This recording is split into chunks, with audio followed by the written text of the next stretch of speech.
É verdade que com Cristo a lei teve o seu fim?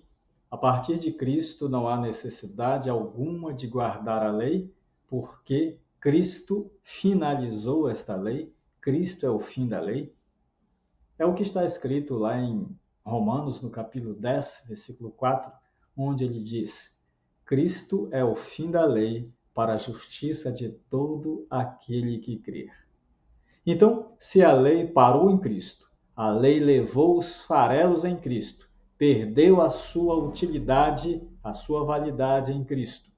Como explicar aquele texto do apóstolo Paulo que está lá em Romanos, no capítulo 2, versículo 13, onde ele diz: Porque os simples ouvidores da lei não são justificados diante de Deus, não são justos diante de Deus, mas os que praticam a lei hão de ser justificados.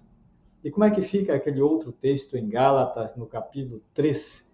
Gálatas, no capítulo 3, versículo 12, que diz assim: Ora, a lei não procede de fé, mas aqueles que observarem os seus preceitos, por eles viverá. Como é que fica? Se a lei cessou em Cristo, a lei parou em Cristo, Cristo é o fim desta lei. Então, como o apóstolo Paulo insiste em dizer que aqueles que observarem a lei, por ela viverá, aqueles que praticarem a lei serão justificados. É interessante que muito tem se falado a esse respeito. Eu, certo dia, estive assistindo vários vídeos de pastores, pregadores, que falavam que os 10 mandamentos ainda estão em vigência. Eles não são para nossa salvação, mas estão em vigor. E eles citavam mandamento por mandamento, mas no final omitiam um mandamento. Ou seja, eram 10 mandamentos com apenas 9 mandamentos. Um negócio muito estranho. E aí eu fui olhar as observações, os comentários, e vi uma pessoa fazendo a seguinte observação. E o quarto mandamento? Aí uma pessoa que deve aderir à igreja desse ministro escreveu assim: Cristo é o fim da lei. Puxa, se Cristo é o fim da lei, então por que este pregador, este pastor, continua pregando a lei? Os 10 mandamentos fazem parte da lei. E se Cristo é o fim da lei, por que ele insiste em falar desta lei? No momento em que ele fala dos 10 mandamentos para serem guardados, ele está falando da lei. Há pouco tempo nós tivemos um palestrante, um ministro também, pregando que a lei foi uma verdadeira desgraça, que nós estamos na época da graça.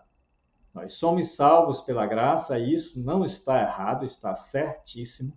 Mas ele falou que a lei era uma verdadeira desgraça.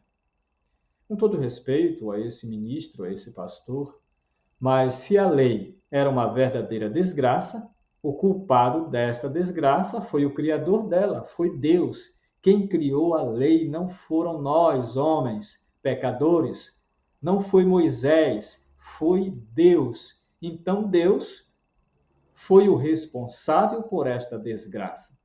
E se Deus criou esta desgraça, então ele não é bom.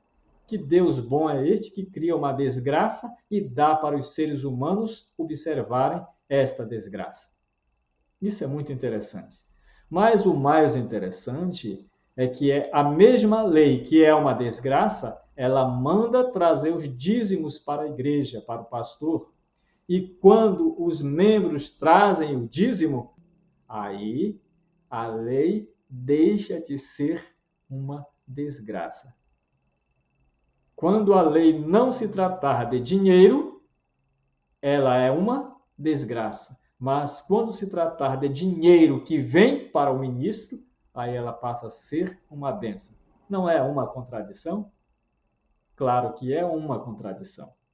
Mas o que o apóstolo Paulo estava querendo dizer? Que Cristo é o fim da lei. Esta palavra fim não significa término, acabou.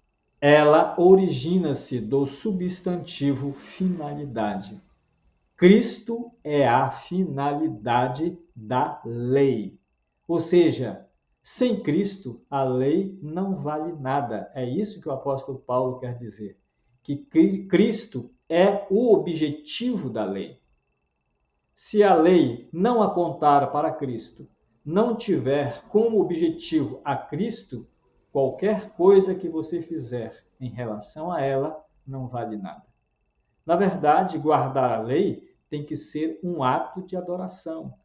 Eu não mato, eu não roubo, não adultero, por qual motivo? Porque eu sou bonzinho, eu quero ser direitinho. Se eu fizer desta forma, para Deus isto não vai valer nada. Só vale alguma coisa se você guardar os princípios divinos da lei, aqueles que devem ser guardados ainda, claro, com um único objetivo: adorar a Deus. A obediência à lei de Deus tem um objetivo: a adoração ao nosso Deus. Se não tiver esta finalidade, não vale nada. Se você gostou desta explicação, dê o seu like gostoso, faça o seu comentário e também compartilhe com seus amigos e colegas e faça a sua inscrição para você não perder as novidades e também para que a gente fique forte e possamos produzir mais vídeos desta natureza. Então, até o próximo vídeo.